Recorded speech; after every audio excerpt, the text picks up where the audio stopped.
In 'n stofferige dorpie, waar daar baie droogtes was en die mense baie swaar gekry het, was daar 'n jong meisie of 'n jong dame met die naam Miriam, wat eendag haar huis skoon gemaak het, terwyl sy besig was, toe ontdek sy 'n baie ou boek. En sy onthou hoe het haar oupa, hoe het hy baie hierdie boek gelees, en hoe hierdie boek vir haar oupa altyd hoop gegee het. Maak nie saak hoe die omstandighede was nie, maak nie saak wat gebeur het nie, hy het altyd hoop gehad. En sy onthou hoe haar oupa altyd gesê het, hy sien uit vir die dag wat dinge met hulle ook beter gaan. Aan die begin het ou Miriam nie veel van hierdie boek wat sy gelees het verstaan nie, maar sy het elke aand een bladsy baie stadig net begin lees. En na 'n paar weke het sy begin voel hoe sy verander het. Die boek was vol stories van mense wat aangehou het, al het dit hoe swaar met hulle gegaan. Daar was stories van genade en liefde, en dis hierdie stories wat ook vir Miriam gehelp het om nie moedeloos te word nie. Om wanneer sy of haar bure of iemand rondom haar siek geword het nie. Miriam het gedurig vir almal in die dorpie vertel van hierdie ou boek wat sy lees. Sy het vir hulle die stories gelees en vir hulle vertel, en het baie mooi vir ou Miriam geluister, want hulle kon sien dat iets in haar lewe verander het. Hulle kom toe op 'n dag by die put op die dorpie, en hulle vra vir ou Miriam, asseblief, lees vir ons weer 'n ou stukkie uit daardie ou boek. En Miriam lees die woorde, alles wat vooraf in die skrif opgeteken is tog opgeteken om ons te leer, sodat ons deur die standvastigheid en bemoediging wat die skrif ons gee, vol hoop kan wees.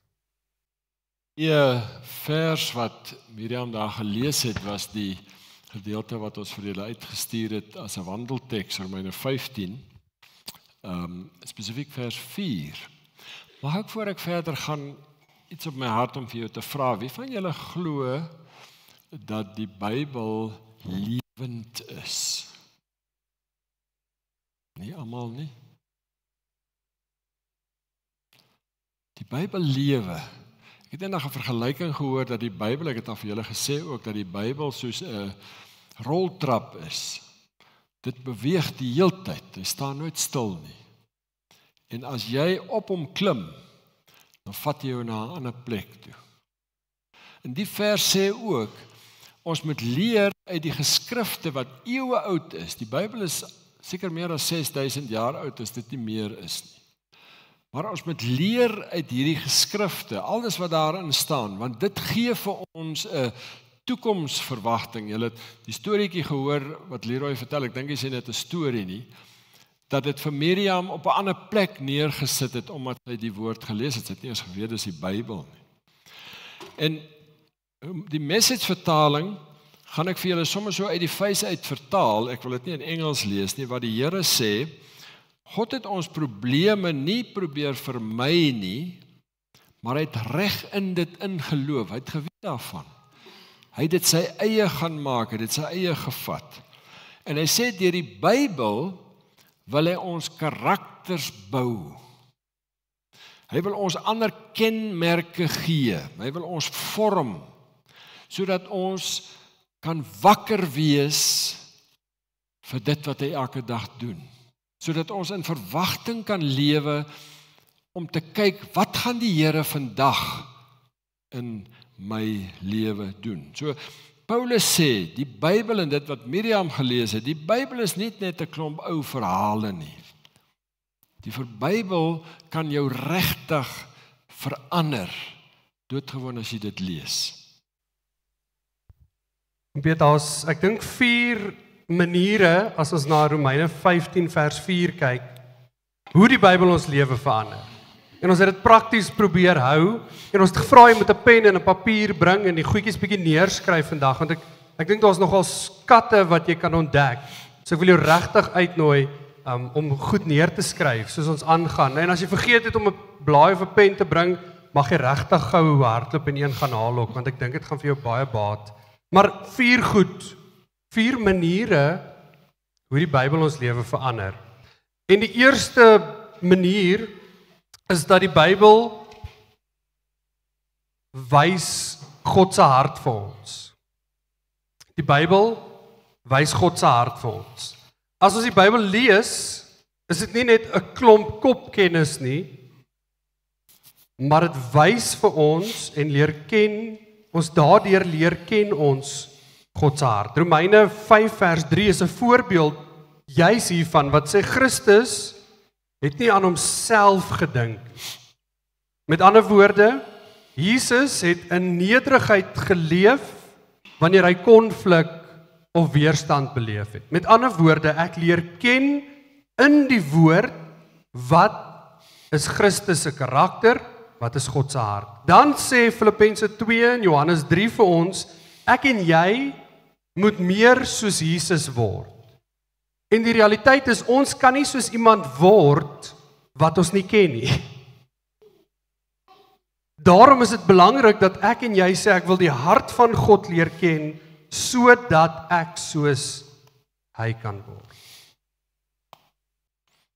Die tweede rede, hoekom ons sê die Bybel lewe, en dis nie net 'n gewone boek nie, wil ek vir jou demonstreer met 'n spons. Julle ken almal 'n spons. Hier het ek so 'n bietjie water. Wil jy voel, Rudolf? Hy sê vir my nee. 'n Spons suig water op. Dis een van die maniere wat ons prakties vir jou wil probeer wys wat die Bybel vir ons sê, wat Jesus Christus met ons laste en ons probleme doen. Hy suig dit op. Ek het net nou ook gesê, hy loop doelbewus daarin, al sien hy dis 'n gemors, om dit op hom te vat. Dis wat die Bybel vir ons leer. So, hy sê vir my, 'n ander voorbeeld wat ek kan gee, ons het baie met ons kinders gaan stap in die woude, met seker rugsakke, en ek het saam met die gemeente ook gaan stap, en baie keer is die vrouens, kan nie teen 'n bult opkom, of hulle sukkel so 'n bietjie om op te kom, omdat die rugsak swaar is, dan hak jy net so in by die sak agter, en jy lig hulle net so 'n bietjie op, dat hulle kan werk. Die Bybel sê vir ons, dis wat Jesus met ons probleme doen, en omdat ons dit weet, kan ons in vryheid en standvastigheid lewe. Ons hoef nie te swig onder ons probleme nie. So as ons die Bybel gereeld lees, en ons lees wat Jesus vir ons doen, dan leef ons ligter. Dis die tweede manier hoe die Bybel lewe. Romeine 15 vers 4, die teks wat ons nou saam gelees het, sê in die Bybel vir almal, die skrif is geskryf, hoor hierso, om ons te help en te bemoedig. So met ander woorde, die woord is daar om my en jou te bemoedig. Om te bemoedig beteken om moed in te praat. En ek wil hê jy moet uit die Bybel as die prentjie in jou kop hê. Moed in te praat, om jou te versterk, jou hart te versterk, en om jou op te lig. So met ander woorde, wanneer jy voel dat jy alleen is, dan sê dit die Bybel is die ding wat my en jou oplig en versterk. Met ander woorde, wanneer jy alleen is, sê die Bybel, ek sal jou nooit begewe of verlaat. Wanneer jy skuldgevoelens dra, is die woord die ding wat vir my en jou sê, daar's nou geen veroordeling meer.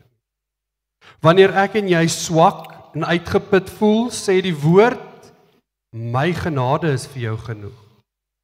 Die woord is die ding wat my en jou krag gee en ons bemoedig.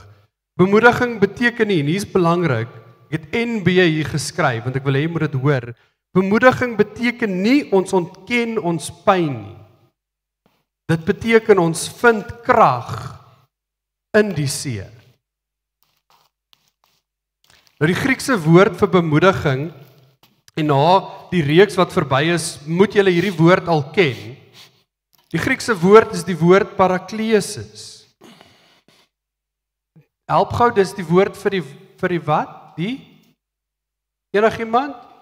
Waaroor het die reeks gegaan?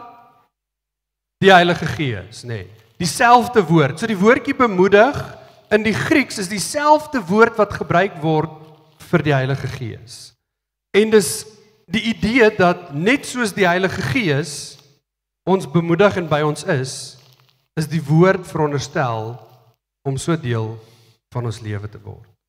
En terwyl ek hieraan gedink het, ek wil gou sien, is daar enige een van julle wat dit nogal geniet, as julle Kreer Wildtuin toe gaan, of bietjie met vakansie, dan het jy so 'n boek in jou kar, met al die voëls.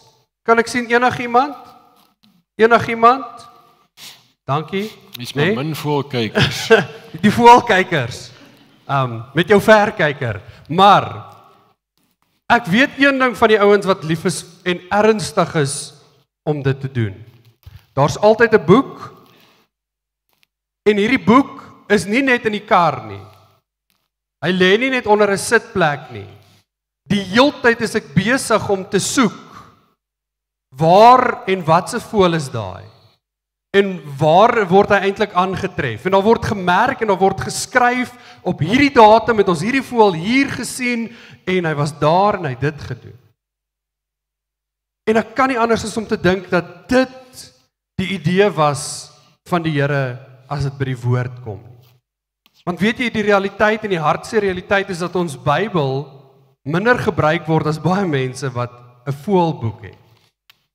Minder ingeskryf en aangeteken en geondersoek en ek het in my kop gekry as ek en jy net iewers in onsself so ietsie kan verander om te sê die heeltyd as daar iets in my lewe gebeur. Ek is die heeltyd op die uitkyk na waar's God besig.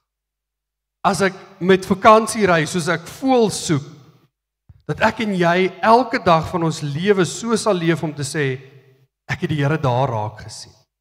Ek het gesien hoe die Here hier besig was, hoe hy dit gedoen het, wat hy gedoen het. So ek wil jou vra vandag, gebruik jou Bybel soos die ouens wat lief is vir voëls kyk. Gebruik jou Bybel soos die ouens hierdie boek gebruik.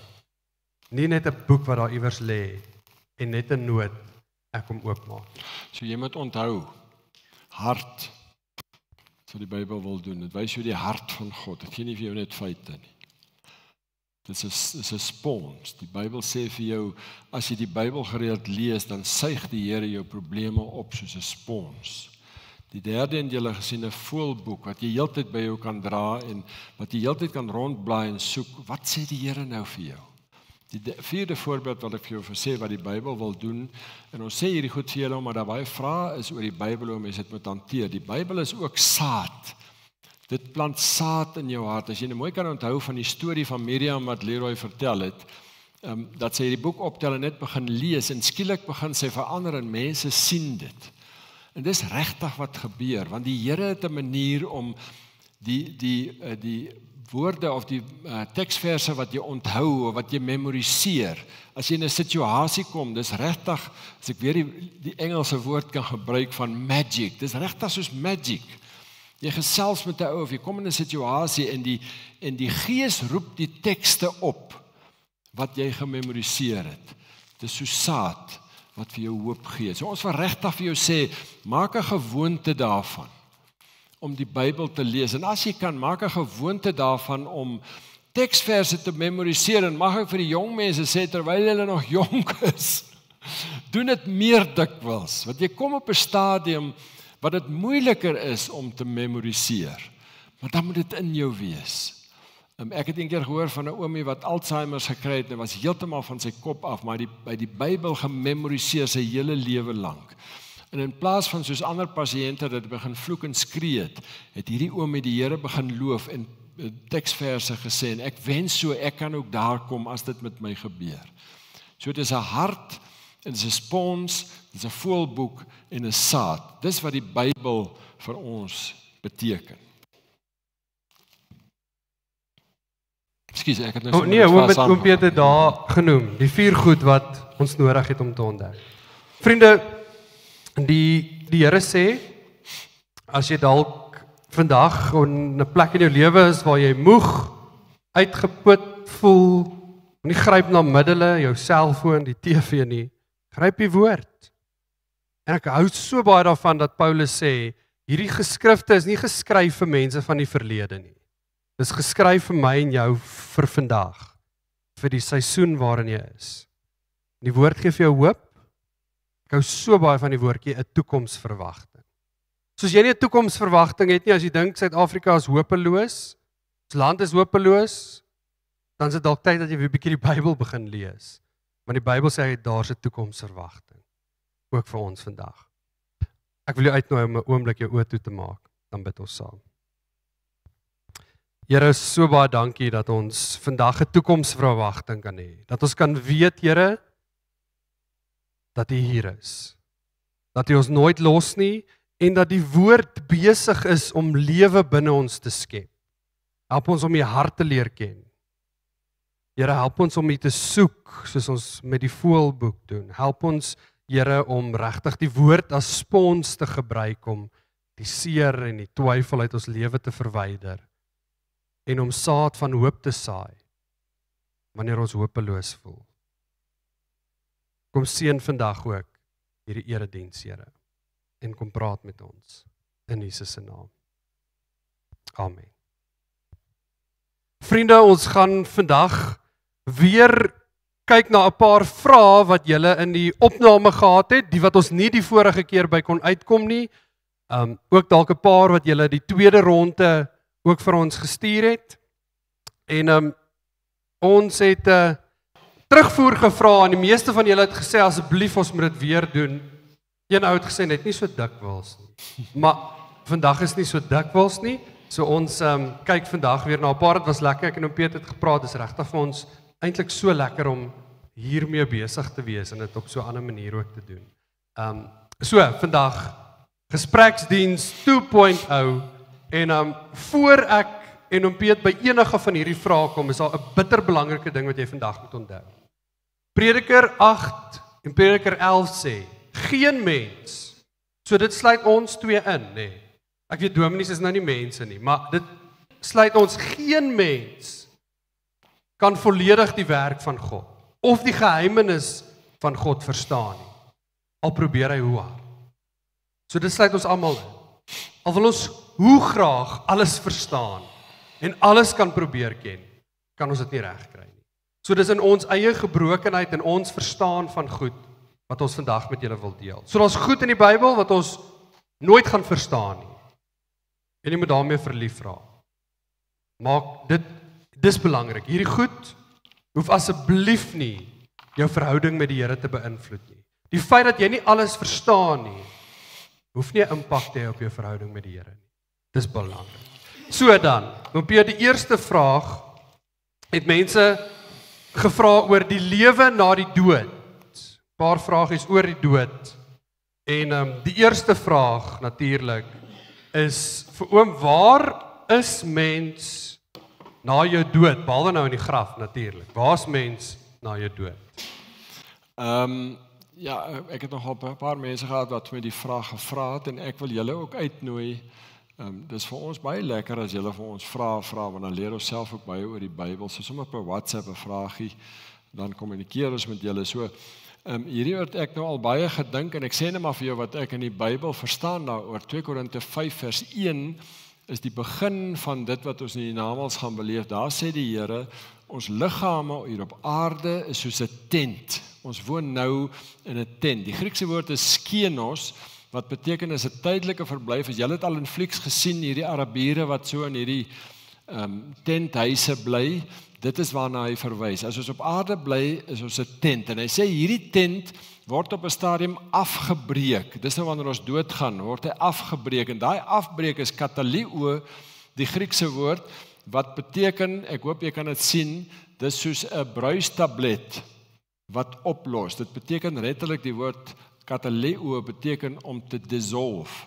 En dit is presies wat met jou liggaam gebeur. En julle weet dit almal, na die dood. Jy gaan in die graf in, die degenerasieproses begin onmiddellik. Het ek op 'n stadium goed geken, maar ek ken dit nie nou so goed nie. Maar dit begin onmiddellik, begin jou liggaam degenereer. En dit word later, soos die Engelse sê, 'n liquid. Dit is net eintlik jou bene wat oorbly. So dit gebeur met jou liggaam. En die Here sê ook vir ons in Prediker 12 vers 7, as ek net my ding is, Prediker 12 vers 7 sê vir ons, wanneer jy die dag doodgaan, dan gaan jou liggaam terug na die aarde toe waaruit God dit gemaak het. So dit word weer stof en dit is baie logiese verklaring. Maar hy sê ook, wanneer jou liggaam teruggaan na die aarde toe en weer stof word, dan gaan jou gees, wat God aanvanklik in jou ingeblaas het, dan gaan dit terug na God toe. So, daar's baie kerke en baie mense wat praat van 'n tussentoestand. Ouens wil weet, as ek nou dood is, voor die wederkoms, hang ek nou maar iewers rond soos 'n engeltjie in die lug, of soos 'n gees, of ek dryf op die wolke, of bly ek in die graf. Die groot ding is, jou gees, dit wat jy is, dit wat jy voel, dit wat ek ken in jou, behalwe jou liggaam, jou gees gaan onmiddellik na God toe terug. So die dag as jou laaste asem uitblaas, dan is jy in jou gees saam met die Here. En jy sal dit ook so ervaar, dat jy onmiddellik in sy teenwoordigheid is. Die tussentoestand, waarvan mense praat, is dat jy's anders by die Here teenwoordig voor die wederkoms as wat jy nou by hom teenwoordig is. Nou is jy met liggaam en gees, wanneer jy die dag doodgaan, skei die twee, liggaam word weer grond, die gees gaan na God toe, so jy is in sy teenwoordigheid onmiddellik. Ek glo dit gebeur, die oomblik as jy jou laaste asem uitblaas, dan is jy onmiddellik in die volle teenwoordigheid van die hemel. Ons noem dit nog nie hemel nie, want die hemel kom eers later, maar die Here is die hemel, die woord hemel beteken eintlik waar die Here is. So as jy by die Here is jy in die hemel. Ek dink ek wil vir oom vra, oom Peter het nou genoem, ons is anders, en ons het nie meer 'n liggaam nie, dan is die vraag, as ons nie 'n liggaam het nie, en ons lyk nie soos wat ons lyk nie, gaan ons mekaar in die hemel herken. En 1 Korintiërs 15, julle kan gerus 1 Korintiërs 15 aanteken, dis nog 'n goeie boek om te lees oor hierdie goed. Wie kan vir my sê wat se saad is hierdie? Grassaad. Nou ek het hierdie gras geplant, en toe verwag ek dat daar pampoene sal opkom. Maar dit het nie gewerk nie. 1 Korintiërs 15 sê presies dit vir ons. Hy sê ons is so liggame soos saad. As ons die liggaam of die liggaam word geplant soos saad, dan gebeur daar iets en dan groei daar iets anders uit hom uit. So hy sê vir ons na ons dood is dit anders. Dis 'n anderste bestaan. Dis nie dieselfde nie, maar ek is heilig oortuig dat ons mekaar nog sal erken as ons in die hemel is. 1 Korintiërs 15:48 sê ons liggame gaan wees soos die van Jesus. Nou nadat Jesus opgestaan het, het hy aan verskeie mense verskyn en hy het dit toevallig met sy liggaam ook gedoen, maar hy sê ons liggame sal wees soos Jesus se. So ons sal definitief mekaar erken, want almal het vir Jesus erken. Hy het aan Maria verskyn en aan die disippels verskyn. Partykeer het hulle gedink is 'n spook en so per grap wil ek vir jou sê, jou verheerlikte liggaam wat jy later kry is soos 'n lig, hy straal lig uit. So dan sal jou Daisy vir jou regtig kan sê jy is die lig in my lewe en jy sal dit kan glo, wat dit nie nou is nie. So ek dink die ding wat 'n mens moet verstaan is jou liggaam gaan anders wees, maar die kern, die saad binne in jou gaan presies dieselfde bly, want as jy pampoensaad plant, dan kom maar pampoene op. Ek hoop dit maak vir julle sin as ek dit so sê. Ek het nou daai ene, het dit daar opgesit. Ons hemelse, ons liggame, ons aardse liggame, wat staan daar, ons hemelse liggame sal net soos die van Jesus wees. So ek is heilig oortuig, Leroy, dat ons mekaar sal erken in die hiernamaals. Die volgende vraag, ek hoop is vir julle duidelik so, ek wil amper vir julle moet sê as julle nie verstaan nie. Die volgende vraag wat ons gekry het was 'n moeiliker ene, het gegaan oor orgaanskenking. Mag ek my organe skenk? Ek dink 'n goeie punt om te begin is by waar ons geëindig het, om te sê, ons moet onthou, ons liggame is vir God belangrik wanneer ons leef. Die dag as ons doodgaan, word ons liggaam wat? Stof. Ek wil nou nie sê ons liggaam is nie vir God noodwendig belangrik nie, maar hy gee nie meer om oor ons liggaam wat in of of wurms wat dit opgevreet het of wat ook al gebeur nie. So ek dink in elk geval, so dis die een ding, en ek dink in elk geval dis nooit iemand se bedoeling om God te speel wanneer hulle organe skenk nie. Want weet jy dat jou keuse eintlik 90% van die tyd stop by wil ek of wil ek nie. Jy weet nie wie kry die orgaan en wie kry dit nie. Jy weet nie of daai persoon se liggaam dit gaan aanvaar of verwerp nie. Jy kan nie God speel om te sê ek red nou hierdie ou se lewe of ek kos nou hierdie ou se lewe nie. Want daardie mag lê nie in jou hande nie. So ek dink nie dis ooit enigiemand se bedoeling om te sê dat jy God probeer speel. Ek dink wel wat belangrik is om te sê dat ek dink orgaanskenking se liefdesdaad is. En teendeel glo ek ook nog meer dat jy by die Here moet gaan sit en by die Here moet hoor of jy dit moet doen of nie. Nie ek of oom Piet moet vir jou 'n antwoord kan gee nie. Daar's 'n almagtige en meer as dit iemand wat langs my loop elke dag, die Heilige Gees, wat my lei en leer. Hy sal my lei. So vra vir die Here. Here, is dit vir u belangrik? Here, moet ek dit doen? Mag ek dit doen? Mag ek dit nie doen nie? Moet ek dit nie doen nie? Maar ek dink dis belangrik om te sê, ek dink nie enigiemand probeer God speel as hulle organe skenk. Die tweede ding hak so bietjie op 'n manier seker daarby aan. En is baie goed dat oom Piet liewer hierdie vraagie antwoord, nê. Nee. Maar hoe voel oom dan oor genade dood? Om iemand wat swaar kry en ly te laat sterf. Wat Leroy gesê het, die een ding wat ek nou uitgelos het dat 'n mens moet onthou is terwyl jy lewe, is jou liggaam die tempel van die Heilige Gees en van die Heilige Gees bly. Dan is jou liggaam ook heilig. En moet jy hom oppas. Maar die dag as jy doodgaan, gaan die Gees ook uit hom uit na God toe en dan word jou liggaam weer stof. So is iets om te oorweeg, om te onthou as jy organe wil skenk. Oor genade dood wil ek begin om te sê, die Here sê vir ons die heeltyd in die Bybel, ons lewens is vir hom oneindig kosbaar. Jesaja 43 vers 3 sê vir ons, jy kan die gedeelte gaan lees.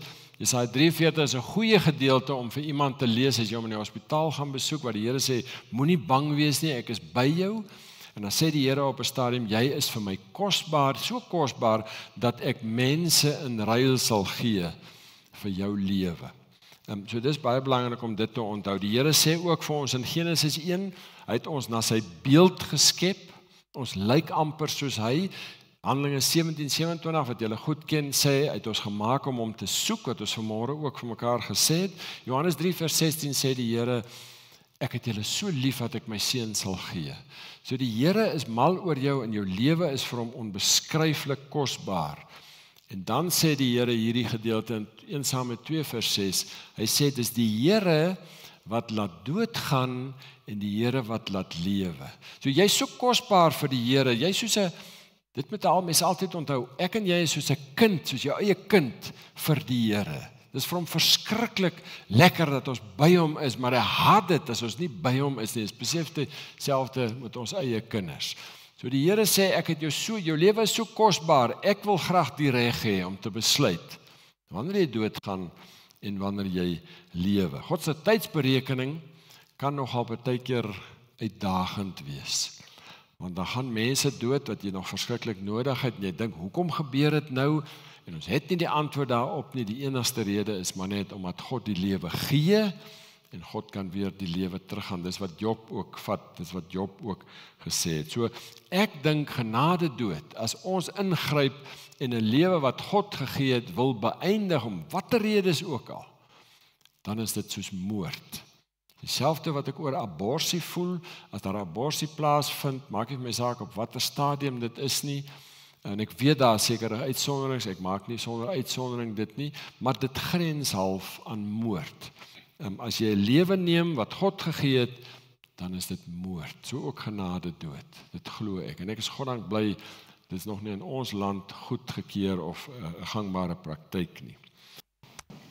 Ek weet nie of jy dit geweet het nie, maar die Bybel is al vertaal in 756 tale en in die Nuwe Testament 1726 en dan 'n kleiner deel van die Bybel in 1274. Wat beteken die Bybel is al vertaal in 3756 tale, of ten minste gedeeltes van die Bybel in vertalings.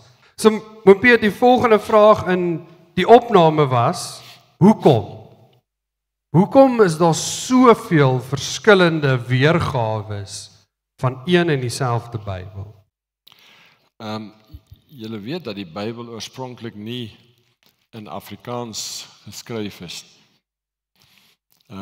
Dit sou dit baie makliker gemaak het. Die Bybel is oorspronklik geskryf in Hebreëus. Nou, ek wil vir julle 'n bietjie lees daar. Ek moes dit naslaan want dit lê so lank terug in my geheue. Die Hebreëus, dis nou net om 'n bietjie van te maak. Die Hebreëus lees altyd van die kant af, né? Jy begin daar, dan lees jy so en toe nie van daai kant af. So daarbo staan Bereshit bara Elohim, daar is die woord vir God, et hashamayim ve'et haaretz, daar is haaretz. Dit beteken, dis die woorde in Genesis 1, in die begin het God die hemel en die aarde geskep. Dis hoe die Bybel aanvanklik geskryf is. Dele van die Bybel is in 'n ouer taal geskryf, Aramees. Dit lyk so, is nog erger. Ek weet dis dokters, maar baie keer lyk julle handskrif vir my so, as ek met my voorskrif by die apteker kom en ek weet nie hoe hulle dit verstaan nie. Dis die Aramees, en dan 'n grootste gedeelte van die Nuwe Testament is geskryf in Grieks, en dis hoe die Grieks lyk. En dit wat daar staan, glo dit as dit wil, is nie prentjies nie.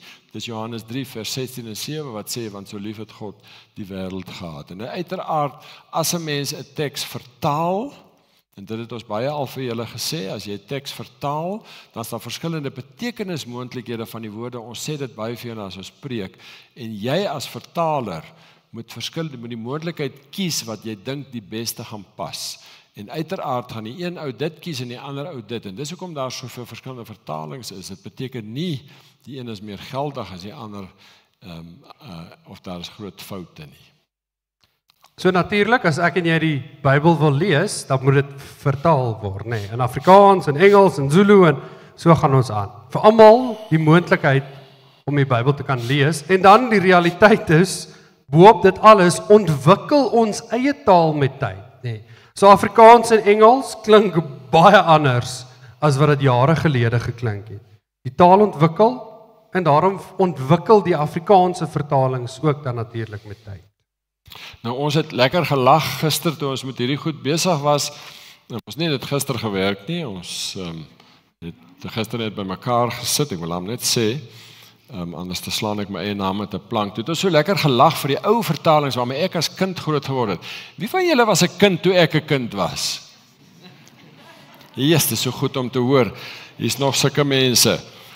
Hier is 'n sin wat ek graag wil hê die jong mense moet vir my lees, word verduidelik, Rudolf. Gesang 12 het gelees, o goedheid Gods hier nooit vol prese. Dis Afrikaans, weet jy wat dit beteken? Nie 'n koek en kloe nie. Dan staan daar, wie word daardeur nie diep getref, hoe snoot ondankbaar is die wese wat nie sy hart tot u verhef. Jy kan nie glo as dit so gepraat nie. Niemand verstaan dit deesdae meer nie.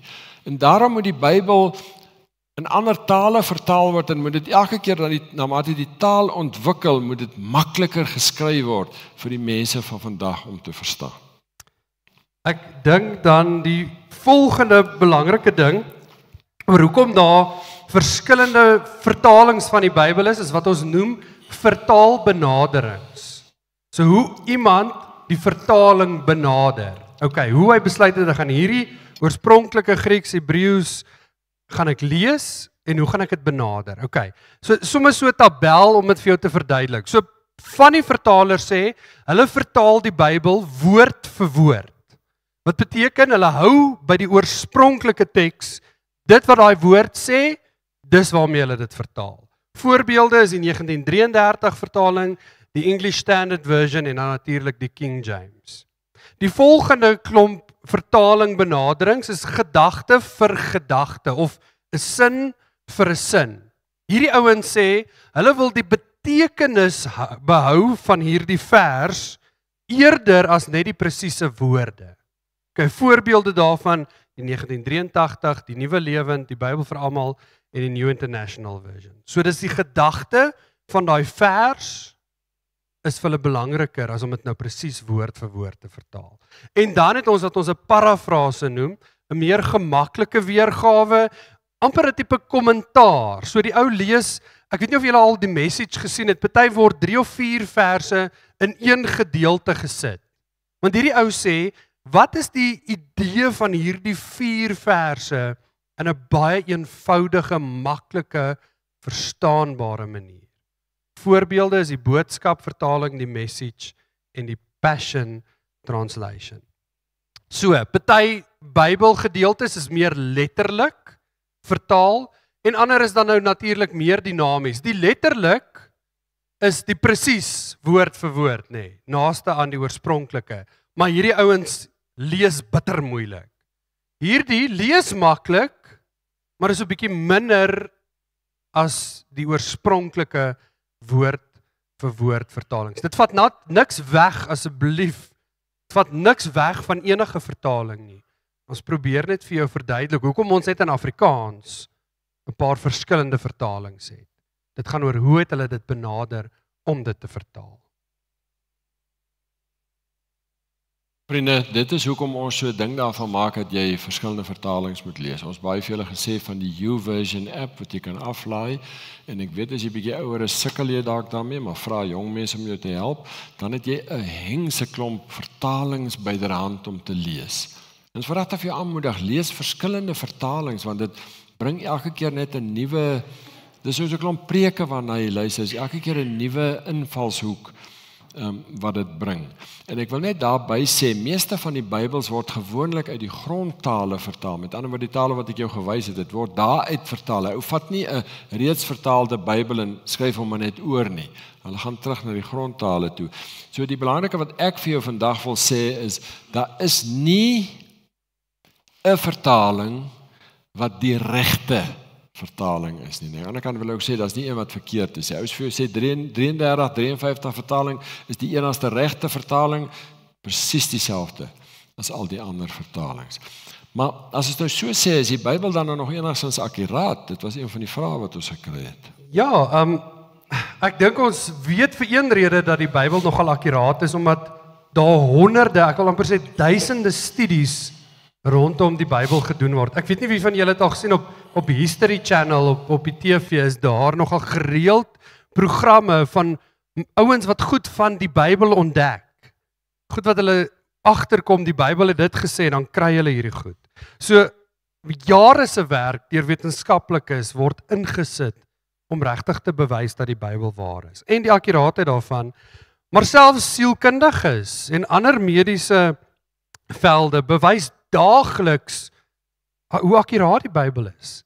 Goed wat duisende jare terug gesê word en wat vir ons geleer word, kom hulle agter hoe belangrik hierdie goeters is. Maar dan so 'n bietjie en verskoon Engels, so 'n bietjie closer to home.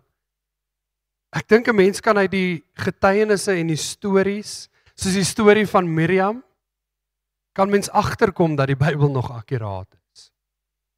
Dat die Bybel mense lewe kan verander. Die stories en die waarhede in jou eie lewe getuig nog steeds van die akkuraatheid van God se woord. En as ons sê die Bybel het 'n klomp vertalings, ons weet nou dis akkuraat, was die volgende vraag of die Bybel foute het. Tuurlik het die Bybel foute. Julle het dit seker daar raak gelees ook. 2 Konings 8 vers 26 sê Ahasia was 22 jaar oud toe hy koning geword het. En in 2 Kronieke 22 wat baie keer herhaling is van die geskiedenis, die Kronieke boeke, sê Ahasia was 42 jaar lank koning gewees. Nou ek het geleer op universiteit, daai tyd was daar nie drukperse nie, as hulle Bybel wil dupliseer, dan gaan sit daar 'n klomp studente in 'n vertrek, en hier voor staan 'n ou en hy lees die Bybel, en daai ouens moet hom elke keer oorskryf met die hand. Nou weet jy mos maar studente, jy dink aan ander goed, jy verloor iewers iets, jy raak bietjie aan die slaap, en jy vra nie vrae nie, en daarom is daar sekere foute in die Bybel. In Matteus 28 sê ook dat die vroue het weggehardloop van Jesus se graf af en vir almal gaan vertel, terwyl Markus 16:8 sê, hulle het vir niemand gesê nie, hulle het geswyg soos die graf. So daar's nie werklik 'n logiese verklaring vir al die foute wat daar is nie. Maar vat nou byvoorbeeld, ek weet nie of julle my vroutjie ken nie. Ek dink ek is die enigste man. Ek verskil baie van haar. Nie net fisies nie, is jammer. Ek onthou byvoorbeeld dat 'n foto geneem is in Pretoria en dan sê sy nee. Dis in Welkom geneem. Hoor jy wat ek probeer sê? Ons is mans, ons verskil van vrouens, so mens hoor en so hoor elke man, elke persoon hoor op sy eie manier en interpreteer sy eie goed, maar dit beteken nie as my vroutjie vir my 'n brief skryf.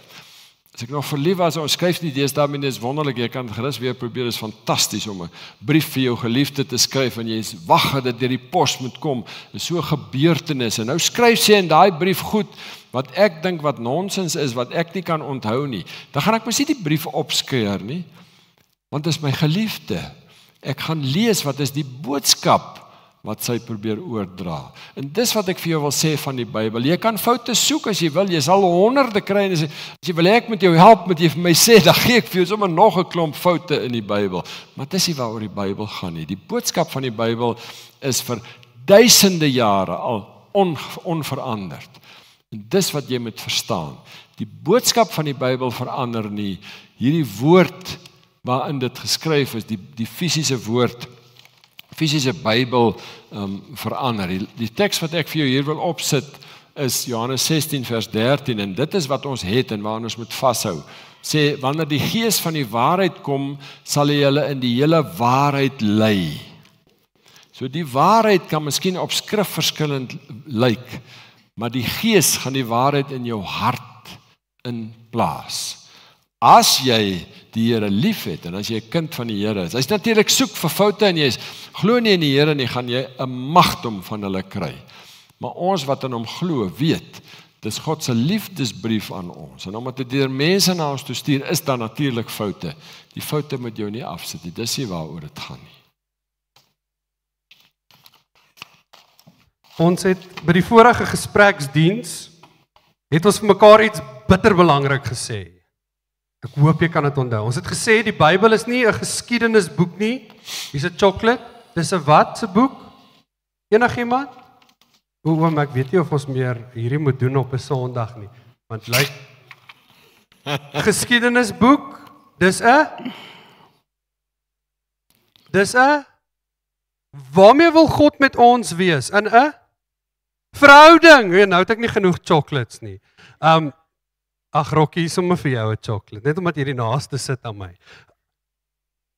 Die Bybel is nie 'n geskiedenisboek nie, dis 'n verhoudingsboek. Met ander woorde, die Bybel is nooit veronderstel gewees om vir ons al die geskiedenis in die wêreld te vertel. Dis om my en jou te help om 'n nabye verhouding met God te leef. Dis die belangrike van die Bybel.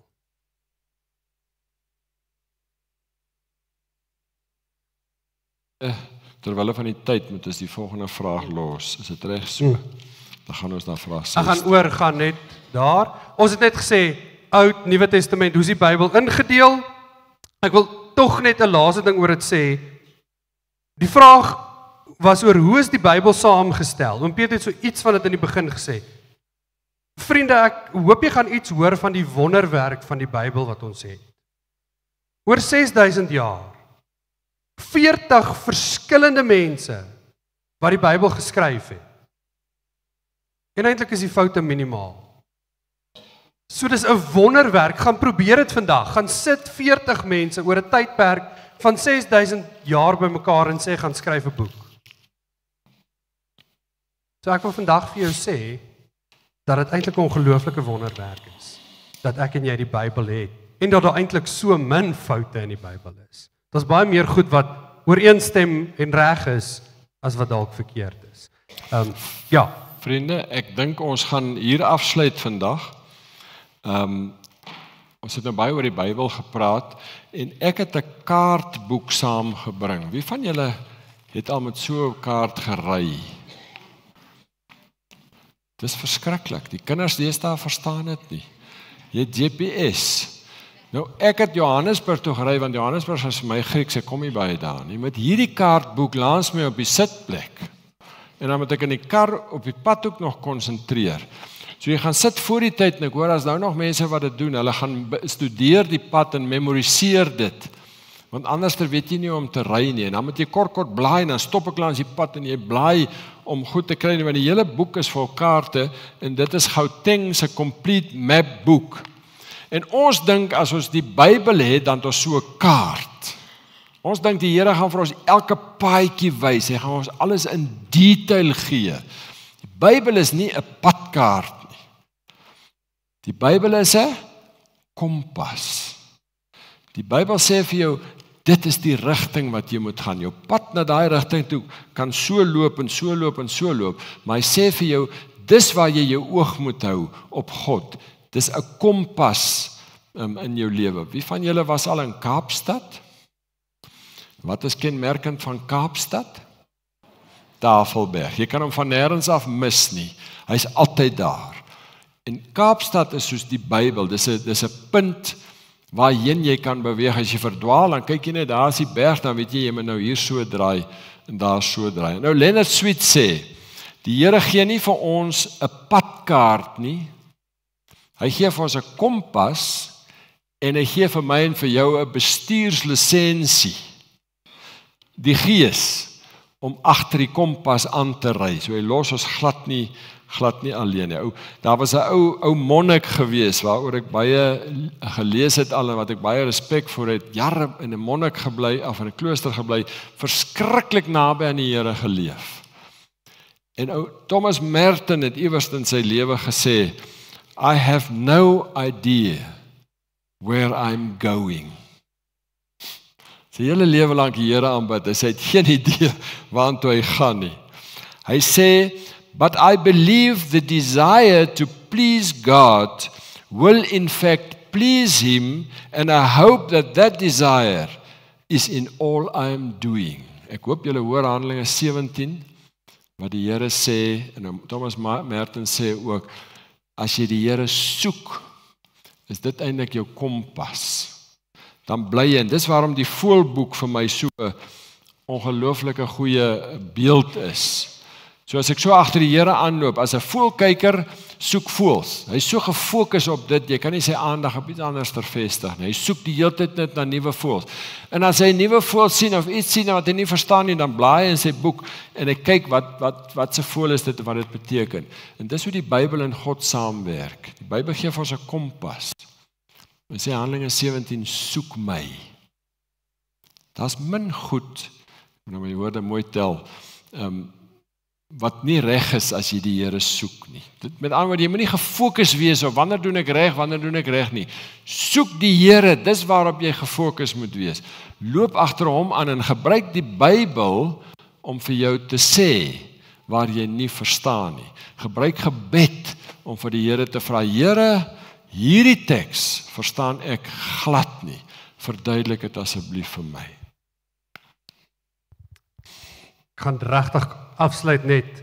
Daar's 'n ou kinderliedjie wat sê, lees jou Bybel, bid elke dag. Ek dink jy ons kan beter raad vir jou gee vandag nie. Ek dink nie jy kan met iets beter hier uitstap as lees jou Bybel, bid elke dag. Here, dankie dat ons vandag sommer weer 'n klomp goed met mekaar kon deel. En alhoewel daar nog 'n klomp goed is waaroor ons wonder en waaroor mense dalk vra het, is dit ongelooflik om te weet. U is ons bestuurslisensie. Hierdie woord wat ons het, is ons bestuurslisensie wat ons kan gebruik die heeltyd om te soek. Waarmee is U in my lewe besig? Help my om anders na die woord te begin kyk, Here, om nie so gefokus te wees op wat dalk verkeerd is of wat ek nie verstaan nie, maar om te sê daar's soveel wat ek wel kan ontdek van wie U is. Help ons dat dit ons fokus ook sal raak. Om te sê, Here, ek wil verlief raak op U en die woord, ek wil U hart leer ken. Here, help ons dat die Bybel vir ons sal belangrik wees, 'n prioriteit. Lees jou Bybel en bid elke dag. In Jesus se naam. Amen.